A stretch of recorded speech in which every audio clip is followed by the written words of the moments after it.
त्र्यम्बकं यजामहे सुगन्धिं पुष्टिवर्धनम् उर्वारुकमिव बन्धनात् मृत्युर्मुक्षीयमामृतात्। ॐ नमः शिवाय। जय श्री राधे कृष्णा। ओम नमः शिवाय। मित्रों, हम सभी ने अभी तक श्री शिव महापुराण की द्वितीय संहिता रुद्र संहिता का जो प्रथम खंड चल रहा था, सृष्टि खंड, उसके पूरे अध्याय 20 अध्याय सुन लिए।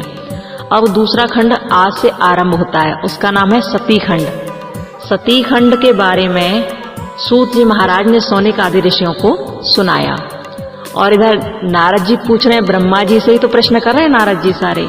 तो नारद जी ने ब्रह्मा जी से प्रश्न किया कि पिताजी, आपने मुझे बहुत सुंदर सुंदर कथाएं सुनाई भगवान श्री शिव की, और आपने मुझे ये भी बताया कि भगवान रुद्र किस प्रकार कुबेर के मित्र बने और किस प्रकार कुबेर की अलकापुरी के पास उन्होंने अपने कैलाश पर्वत पर वास किया। आपने मुझे बताया। पिताजी, अब मैं ये जानना चाहता हूँ कि भगवान श्री शिव, जिनका एक रूप रुद्र भगवान है, तो उनका विवाह देवी सती के साथ कैसे हुआ, मैं जानना चाहता हूँ। और देवी सती किस प्रकार दक्ष की पत्नी के गर्भ से उत्पन्न हुई, उन्होंने महादेव जी से विवाह करने का विचार कैसे किया। और फिर ये भी बताइए मुझे कि देवी सती ने अपना शरीर क्यों त्यागा, क्या कारण था, क्या बात हुई थी। और फिर वही सती आगे चलकर राजा हिमाचल की कन्या कैसे बनी। पिताजी, मेरे मन में ये सारी बात है, आप मुझे बताइए, क्योंकि आप ही हैं जो मेरी समस्या का निराकरण कर सकते हैं, समाधान कर सकते हैं। सो आप मुझे बताइए। सौनक ऋषियों, इतनी बात सुनकर ब्रह्मा जी कहने लगे, हाँ नारद, मैं तुम्हें बताता हूँ। जैसा कि मैंने तुम्हें बताया कि भगवान सदाशिव के बाएं अंग से भगवान श्री विष्णु, दाएं अंग से मैं यानी कि ब्रह्मा, और मध्य भाग से भगवान रुद्रदेव प्रकट हुए। तो ये सब जब हुआ और हम तीनों को ही अलग अलग काम सौंप दिया गया, मुझसे कहा गया सृष्टि करो, सृष्टि की रचना करते जाओ, आगे बढ़ाते जाओ। विष्णु भगवान को पालन करने का भार सौंप दिया और रुद्र भगवान को संहार करने का कार्य दे दिया गया था। तो भगवान सदाशिव हम तीनों रूपों में बट गए और प्रभु वहां से फिर अंतर्ध्यान हो गए। और जैसा कि मुझे काम मिला था सृष्टि की रचना करने का, तो मैंने सृष्टि को बढ़ाना आरंभ कर दिया। मैंने तुम्हें बताया था ना कि मैंने अनेक पुत्रों को उत्पन्न किया, जिनमें मरीच, अत्रि, पुलह, पुलत्स्य, अंगिरा, क्रतु, वशिष्ठ, नारद, दक्ष और भृगु थे। तो ये जो मैंने उत्पन्न किए, तुम लोगों को जब मैंने उत्पन्न किया, तो मैंने देखा कि सब एक से एक ज्यादा प्रभावशाली हैं, एक से एक ज्यादा प्रभावशाली और श्रेष्ठ हैं। जब तुम सब उत्पन्न हो गए तो कुछ समय बाद ही क्या हुआ कि मेरे मन से एक बात निकलने लगी कि इतने पुत्र हो गए लेकिन पुत्री नहीं हुई एक भी। तभी मेरे हृदय से एक बहुत सुंदर सी कन्या उत्पन्न हुई, जो दिखने में बड़ी प्यारी लगती थी, बहुत सुंदर लगती थी। और जब वो सुंदर सी कन्या उत्पन्न हुई तो उसका नाम रखा संध्या। और जैसे ही उसका नाम संध्या रखा, क्योंकि वो सायंकाल में हुई थी, तो सायंकाल यानी कि संध्या उसका नाम रख दिया गया।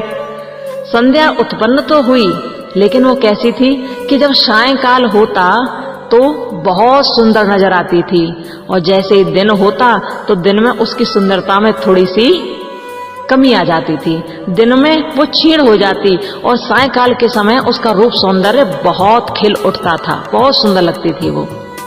जब वो उत्पन्न हो गई और जाकर बैठ गई, तो मैंने कुछ समय बाद देखा कि वो तो मंत्र जाप करती रही, वो मंत्र में ही ध्यान लगाती रही, किसी को देखती नहीं है, वो बस मंत्र जप करती रहती है।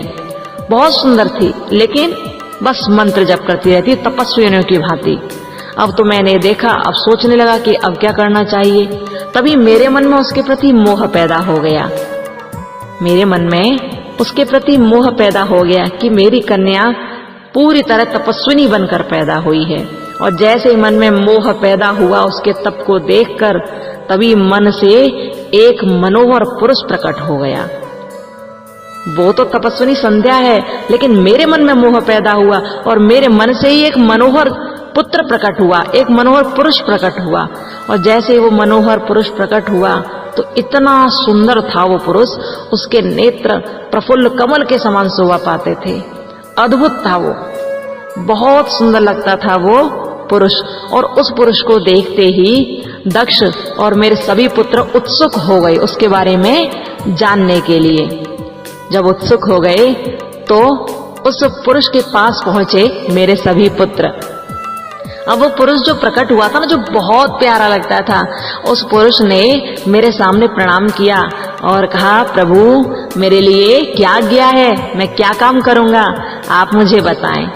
तभी नारद, मैंने उस पुरुष से कहा कि देखो, तुम्हारा काम ये होगा कि तुम अपने इसी स्वरूप से तथा फूलों के बने हुए 5 बाणों से स्त्री और पुरुषों के मन को मोहित करोगे, क्योंकि यह मोहित करना बहुत जरूरी है। सृष्टि के सनातन कार्य को चलाने के लिए स्त्री और पुरुष को मोहित करना बहुत आवश्यक है। इसलिए तुम अपने फूलों के बने हुए 5 बाणों का प्रयोग किया करोगे और तुम्हारा तिरस्कार करने वाला कोई नहीं होगा। तुम्हारा तिरस्कार करने में कोई समर्थ होगा ही नहीं। तुम छुपे हुए रूप से प्राणियों के हृदय में प्रवेश करोगे, उनके मन में प्रेम पैदा करोगे। तुम सृष्टि का सनातन कार्य चालू रखो, मैं तुमसे ये कहता हूँ सुंदर पुरुष। और जब ये बात मैंने कही तो वो सुंदर पुरुष बड़ा प्रसन्न हो गया।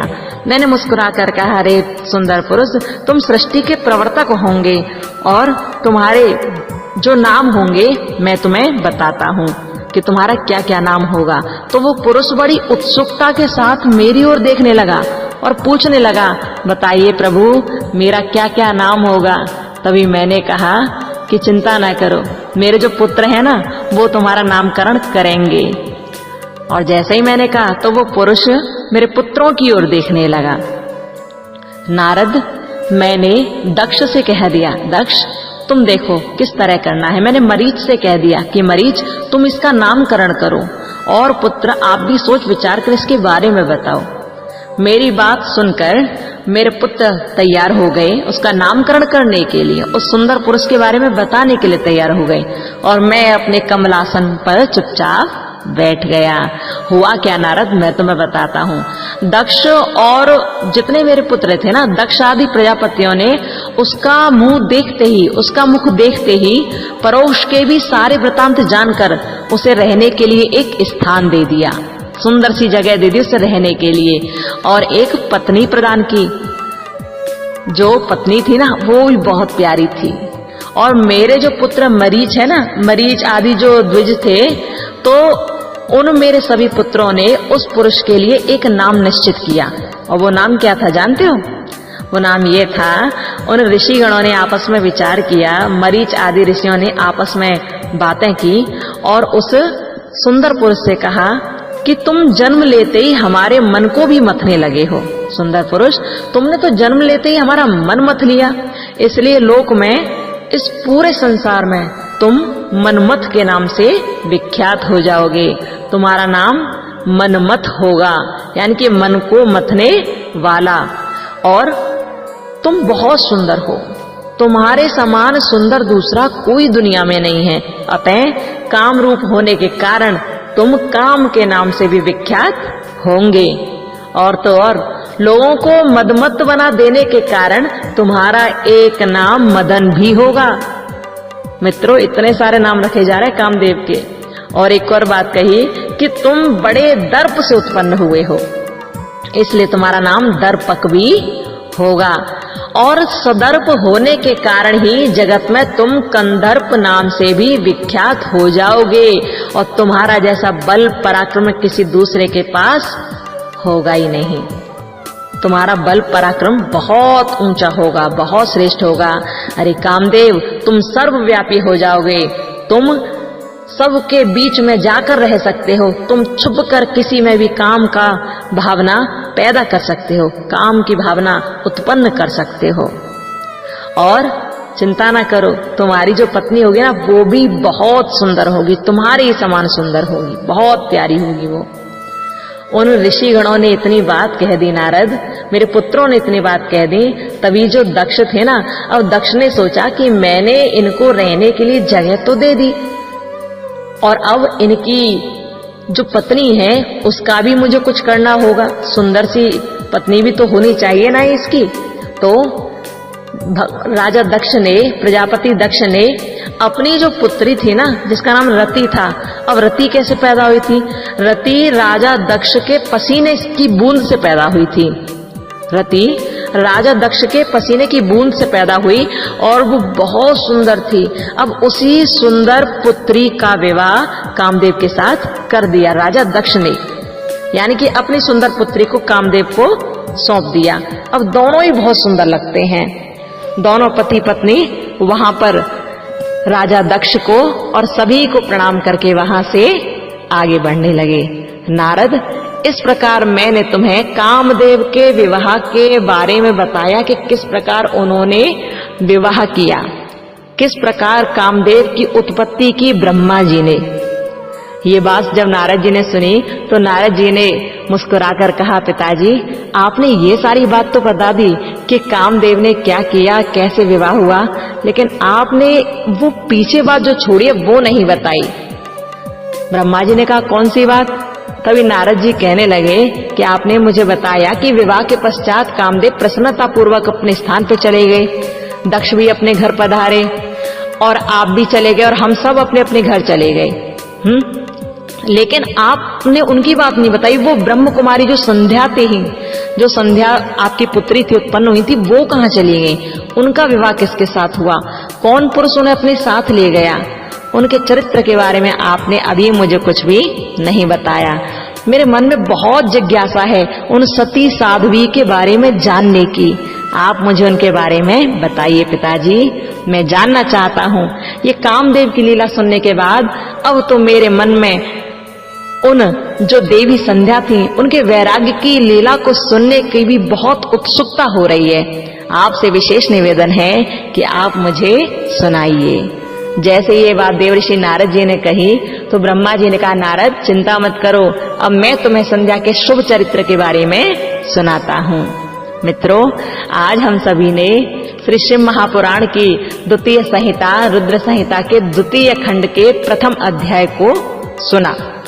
प्रथम अध्याय में आपने कामदेव के उत्पन्न के बारे में सुना, उत्पत्ति के बारे में सुना और कामदेव का नामकरण किस प्रकार हुआ उसके बारे में आपने जाना। तो मित्रों, आज हम सभी ने प्रथम और द्वितीय अध्याय को सुना। अब हम आपको कल बताएंगे कि किस प्रकार संध्या का चरित्र सामने आया और संध्या ने क्या किया। वो इतनी सती साध्वी का विवाह किससे हुआ, वो ब्रह्म कुमारी संध्या आगे चलकर कहाँ गई और क्या क्या हुआ। ठीक है, कल इसकी चर्चा करेंगे। ये सती खंड चल रहा है, इसमें आपको सारी बातें समझ आती जाएंगी और सुनते जाइए कि कितने प्यारी प्यारी कथाएं हैं इसमें। खुश रहिए, प्रसन्न रहिए और भगवान का नाम लेते रहिए। ओम नमः शिवाय। जय श्री राधे कृष्णा।